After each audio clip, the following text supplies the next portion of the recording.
Well, welcome to Beyond Default. I have been thinking about doing this podcast for many, many, many months. For many years actually. I've had an affirmation that says, I make a positive difference every day. And more recently, I have been, or at least for the most of this year, I've been thinking about the fact that I feel like I get to make a positive difference with the people that I coach. Within our health business, I do a lot of work in our community with making a positive difference. But I feel like there's more that I could give outside of those people. And so, born Beyond Default. And really, what this podcast is an opportunity to show everyone that there is a chance for you to live a life by design, not by default, should you want to. Now, if I think about it, way back when I was a young girl, I played sport, softball mostly. And when I played softball, I was asked to be a coach. And I coached T-ballers. And I remember being able to teach them skills to help them be better and better at their T-ball skills. And what was really wonderful is as I would equip them, I would see them play better, be so proud of themselves. I'd see the joy on their faces as, they'd be able to hit the ball and catch and throw, and they would celebrate even just the smallest things that they would be able to do just from a little bit of teaching. And for me, this is probably when my coaching journey started, that I started to realize how good it felt to help another person achieve their goals. And so I really loved coaching from a very, very young age. And most of my life, I kept coaching in sport. In fact, I coached longer than I played. I kept coaching even after I was playing sport because I loved the feeling that it gave me. And even then, when my children got older and they were playing sport, I was the first one to put up my hand to, I coached my son's baseball team. I coached my daughter's T-ball team, all because I just loved being a coach. And what was really interesting was I always could see the good in other people, but actually as a young girl, I didn't see a lot of good in myself. In fact, I really struggled a lot with my mindset. I remember when I was young, my mum and dad would say to me, we'd sit at the kitchen table at dinner time and they'd say, tell us something good that happened for you today, or tell us something good about yourself. And I couldn't think of anything. And they would forever be praising me for the good things that I would do, but I really struggled. They would constantly breathe belief into me. You can do anything you put your mind to. And, my mum and dad were very much that. They were entrepreneurs, go-getters, and, I would see them do things like that. But I never thought that little old me could do something, beyond what I was settling for. And most of that was because of all the stuff that was going on in my head. I would constantly talk myself down. If someone saw something good in me, I would be able to see the reason that was bad. I would see the other side of that and be able to tell them why that was not such a good thing. And even, I was very, very quiet as a young person. So actually a lot of times I didn't even say it to them. I would just think it myself and just really absorb myself in my own thoughts. So for most of my teenage years, I was like that. I never believed I could, be that great at school, and I wasn't. There's that saying, whether you think you can or you think you can't. Well, you're right. I didn't think I was going to be good at school, and I wasn't. And so I didn't do well at school. But I remember at school, there was someone that came to our school one day. They were actually invited by our PE teacher. I think she was a student teacher of ours, or even a young teacher. Her name was Miss Gooden. And she organised for someone to come to the school, and they gave us these bumper stickers.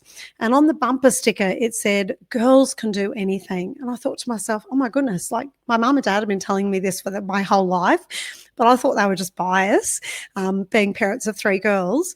but maybe they can. Maybe girls can do anything. And so by that stage, though, that was my final year of school. And I thought to myself, okay, I haven't been able to do very well at school. What to do now? So after school, I actually went to work. I went to work for 3 years. I upgraded my results. I ended up going to university. And ironically, my mindset started to change. And when I was at university, I started to think maybe I could be good at this. But I still had a lot of stuff in my mind, a lot of negative thinking. When I was at university, my first year of uni, I was blessed with a lovely friend that I met, and I was introduced to her stepdad. His name is Mike Condon. And Mike saw this in me. He saw that I had all of these negative thoughts that were going on, and that I think he saw that I had potential more than what I was seeing. And one day he gave me a book. Now, the book, I think it was called The Power of the Mind. I just remember it being a small book. It was a black cover and it had red writing on it. And I'm hopeful that I gave the book back to him because I don't have it now. But I'm so incredibly grateful for that book, and the impact that he had on my life, because that book changed the path of my life forever. When I read that book, he helped me to realize from reading that book that everything that I wanted to achieve in my life was actually up to me, and it was actually up to my mind, what I was going to think about myself, about my life. It didn't actually matter what was going on, but if I could change how I thought about those things that were going on, my life could be different. And so as a result of that, things very much changed. In fact, I went on a real journey after that. They say that people come into your life for reasons and seasons. Well, he was only in my life for a season, just when I was at university. But that was enough of a season. And the reason for him coming into my life was major. I'm so grateful to him. And so that took me on a journey of discovering positive thinking. Now, these days, there is a lot of research around positive thinking. There's the School of Positive Psychology. It was born about 20 years ago. It's highly researched now.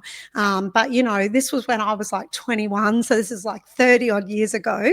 And in those days, positive thinking was a little bit woo-woo. Like there wasn't a lot of research around it, and definitely not research that had been done for so many years for, psychologists or anything to back it. So it was a little bit of a woo-woo movement. But I took that journey then. That was it for me. I started reading books, Wayne Dyer, Louise Hay. I started saying affirmations. Even though it hadn't been researched or proven, it was working for me, and it was definitely changing my life. Like all of a sudden, I was not settling for a life of default. I was making my life happen. I went through university. I went from, pretty much failing at school to going to university and getting, I was in the Golden Honour Society for my results. I then went and got a really great graduate job. After university, I was a high achiever in corporate, and all of that was because my mindset changed. Now, as I journeyed through my corporate career, there was a number of things that definitely had an impact on my life through that time. First of all, I had the blessing of being able to be coached by a lady called Kate Ramsey from A&D Consulting. Now, Kate is a beautiful lady, and Kate taught me how to coach people. And one of the things that I really remember from what she taught me was she said that people always have the answers within themselves, but it's our role of a coach to help them find those answers. And that has stuck with me my whole life. And I think now it's not only our role to help them find those answers, it's our role to help them believe that they can find those answers. And I think this is where sometimes people settle for a life of default, because they don't realize they have the answers within them, or they don't believe that they have the answers within them.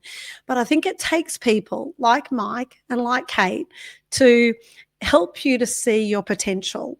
And I think that's one of I guess, the first learnings that I want to share with you around a life beyond default is I think you need a coach. You need a coach or a mentor or both of those things in your life to help you see the things that others see in you, or to help you see the things that are in you that you can't see, because that has certainly played a role for me. And I can see how I've then been able to help others do the same. I guess if I just share a little bit with you about, my life of default, whilst I thought I'd made it. I did really great at university. I got a great graduate job. I actually then spent 20 years in corporate. And of course, that was the life that I thought that I had designed for myself. And in fact, it probably was the life I had designed for myself, but it was a life that was really I was defaulting. Interestingly, in my corporate career, I spent a lot of time actually working in change, organizational change. And, sometimes I would liken my role to almost like a chess player. I'd be moving the pieces around the chessboard, but those pieces were people. I would work with leaders in organizations to move people around, where we felt that they were best suited and where we felt they would offer the best value to the organization, where it would help them best. And what I realized was that I was making a lot of decisions on behalf of people in their lives. But as well as that, the organisation were making a lot of decisions on my behalf as well. And I am certainly not saying at any time did that organisation not have my best interests at heart. I'm certain that they did. They had good values, and I'm sure that they were making decisions that were always with my best interests at heart. But when I think about it, I think, how much of that did I really take control of? And it probably wasn't until I was in my corporate career for almost 20 years when I started to think, am I really making the biggest difference in my life that I could possibly make here? Am I really learning and growing? Like, I felt like I'd reached, they often refer to a ceiling. I'm not sure that I'd reached necessarily a ceiling. I'm sure there was places I could have gone higher. But could I have made a bigger impact? Could I have grown any more from staying in that same place? I don't think so. And so I guess that's probably my first learning around creating a life by design instead of one of default. It is about making decisions, and sometimes those decisions need to be really brave ones. But the decision has to start with you. I had probably had a lot of my life where I had handed the decision-making responsibility onto an organisation when really it should have been my decision that I was making, that I wanted to do this and do that. And so, when I think about living a life by design, it's making conscious decisions. And sometimes those decisions you need to be brave in making. But one of the things that I've always done is whenever I've made decisions, I've made them in consultation with a mentor. And when I talk about a mentor, I don't mean, someone who's your best friend or things like that. I'm saying choose someone who's actually going to challenge you around your thinking. Choose someone who's actually maybe where you want to be, and you can respect their journey for where they are, because those people have experience. They have experience on the journey, on the path that you're wanting to go on. And so they can give you their wisdom based on that perspective of already traveling that path. So definitely having a mentor or a coach to guide you is one of the first things that you need when you want to live a life that is by your design. The other thing I would say just on that is, I don't think that anyone who's ever lived a life by design has done it in their own strength. I certainly tried that. When I first left my corporate career, whilst I engaged a mentor when I was first leaving corporate, when I started my own consulting business and coaching business, I was so busy. Like within probably 4 to 6 weeks, I had replaced my corporate income. It was such an incredible growth in my business. I had a lot of referrals coming my way, had incredible growth. The challenge was that there was so much work to do, and I was working 60 or 80 hours a week. And as a result of that, I was just getting on and doing whatever I could do, as much as I could possibly do. Um, and I think one of the biggest learnings from that experience is that you cannot work in your own strength. When you are wanting to design a new life, you've got to get a mentor. And one of the wonderful things that I did was I engaged a coach at that point. In fact, I engaged a coach who was also part of a networking group. It was a coaching network. So then I knew that these were people who were successful coaches who could guide me, who'd worked in consulting as well. They could guide me around things, how to automate, how to get out of this kind of rut of how many hours I was working. But again, I needed people to speak into me, and I had like a brain's trust of people who are around me. The other thing that helped me over that time was listening and learning from others, not thinking that I knew all of the answers. And this has certainly served me well over many years of running my own business. And it's not just when you're running your own business. I would say whatever life you are trying to design, don't try and design it from your own strength and knowledge. John Maxwell, who's one of the most successful authors of all time in the space of leadership, he refers to books as being mentors. And I have certainly had so much mentoring from books. And actually, one of the reasons why I started this podcast is that in a book written by Jim Dornan, who I think is one of the most beautiful-hearted leaders on the planet, unfortunately not on the planet anymore, but in his book that he wrote, Strategies for Success, he actually said in there, in 5 years from now, you will be the person based on the books you read and the people you meet. And during this podcast series, I want to introduce you to people that I've met over my life who I think are living a life, or they, whether I think it or they think it, but they are choosing to live a life by design, one that's beyond default. And we're going to hear their stories of how they have chosen that path and what they've done and how they've kept themselves going and what they've done to choose a path of success. And then the other thing that I'll be doing throughout this podcast as well is sharing with you some of my favorite books that have guided me and helped me on my journey. So firstly, it takes a decision. Secondly, you can't do it in your own strength. You need to have mentors, tap into podcasts, or, listen to, podcasts that you can trust, not just any old podcast, but a podcast you can trust. Books, read books so that, it can actually help you grow and mentor you. The other thing I would say is that when you decide that you want to live a life beyond default, is you need to look after yourself. One of the things that I definitely know happened to me when I first decided to leave corporate and start my own business and do something different. Like I said, I was working 60 or 80 hours a week, and I certainly was not looking after myself. Between the work that I had coming in, the demands from clients, needing to keep cash flow coming in for paying staff and things like that, as well as that, having a young family that I was looking after. All of my children were in primary school at the time.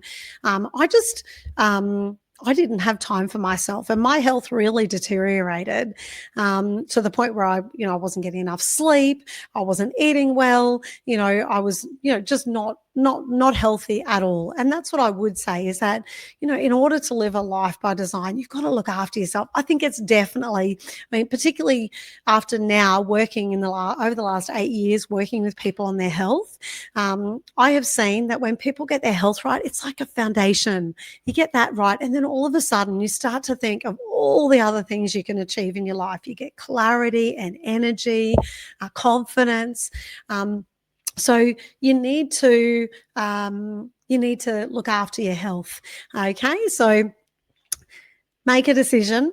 Know that you can't do it on your own strength. Know you need some mentors, some books, some good audios to listen to, or podcasts, and looking after yourself physically, and I guess emotionally as well. So making sure you've got some nice healthy habits in place to look after yourself. The other thing I would say is that you need to think about your environment. So I certainly know that that has made an impact on me over the years. Um, you know, when I was in corporate, there was a lot of, I guess, kind of socializing and alcohol and things like that, which I realized was really not good for my mindset. I either went through stages of, kind of binge drinking, or I was binge eating, one or the other.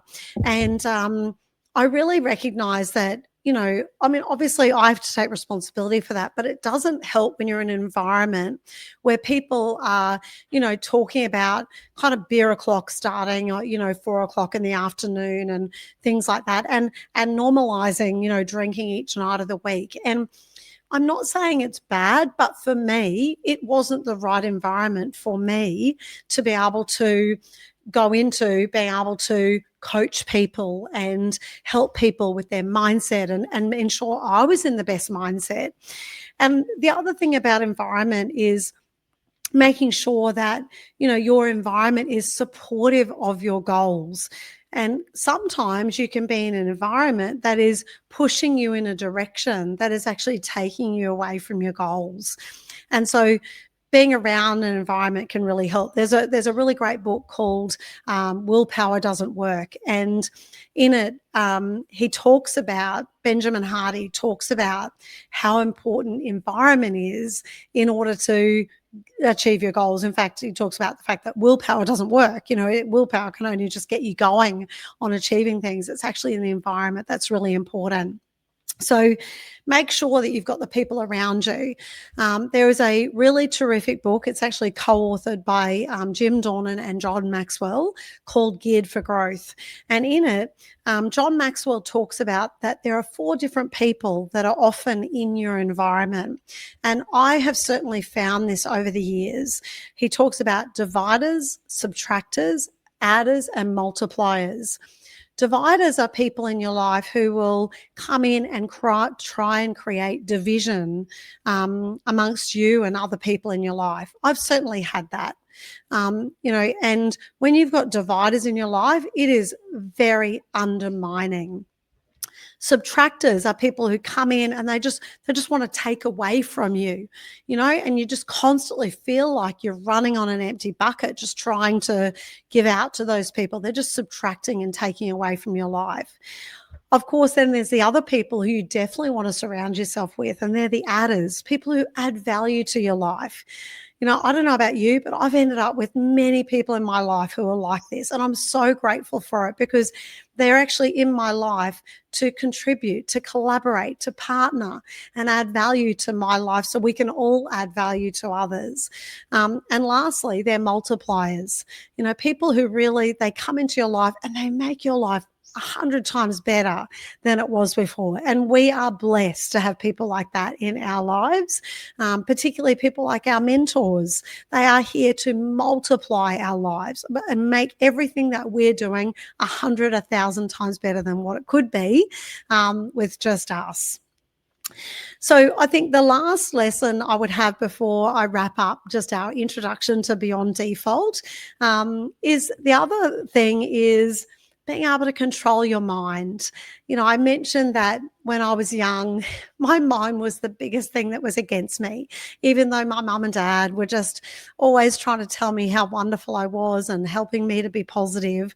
It didn't matter, because my mind was always against me. It was against all of my thoughts. And I just think the power of your mind is incredible. And I mentioned the fact that, because of Mike Condon, I got into the positive thinking movement and, read a lot of books on positive thinking and followed people like Louise Hay and Wayne Dyer, both, of course, we don't have on this planet anymore.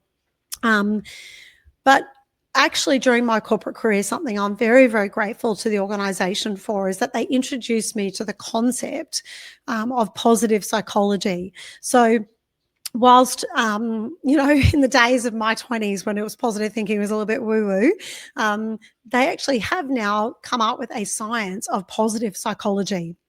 And to be honest, it's not that much different to the positive thinking movement that I was a part of when I was in my 20s. But what they have done is they've now created research to prove that it actually all is scientifically proven. And so some of the things that I did from my 20s, like things like affirmations, they have now been scientifically proven that they can help you create new neural pathways in your brain. Even just changing the things that you say from a negative into a positive, recognizing that our mind has these things called automatic negative thoughts where we'll default to the negative, kind of make assumptions about ourselves, or we mind read other people, or we assume things that are going to be negative. So the positive psychology movement have recognized that we have these automatic negative thoughts that go on, but we can reframe them. We can turn those automatic negative thoughts into thinking patterns that actually help us move forward and control our thinking. So, in order to live a life that is beyond default, we do need to control our thinking, because if we, like me, when I was young, if everyone outside of you is telling you how much potential you've got, and all you can think of is all the reasons why you can't do something, it's going to hold you back from that life you want to live. So in order to live a life beyond default, you want to be able to control your thinking and turn any of those thoughts into positive thoughts. So, as I said, I am very, very excited to bring you this podcast. It has been something I've been thinking about for a very long time. There will be moments, there'll be weeks where we interview guests who have chosen to live a life beyond default, and then there'll be times where I'll just come to you and talk to you about any of my musings anything that I'm thinking about at that point in time. That I'd love to share with you. So thank you for being a part of my Beyond Default podcast. I look forward to hearing your feedback on today's episode, and of course the many more episodes to come. And I look forward to helping you make a decision and decide whether or not you want to live a life by design or beyond default. And if you do, then I hope that you can learn lots from what I share with you and what you hear from other stories, so that you can make a decision and choose to live a life beyond default too.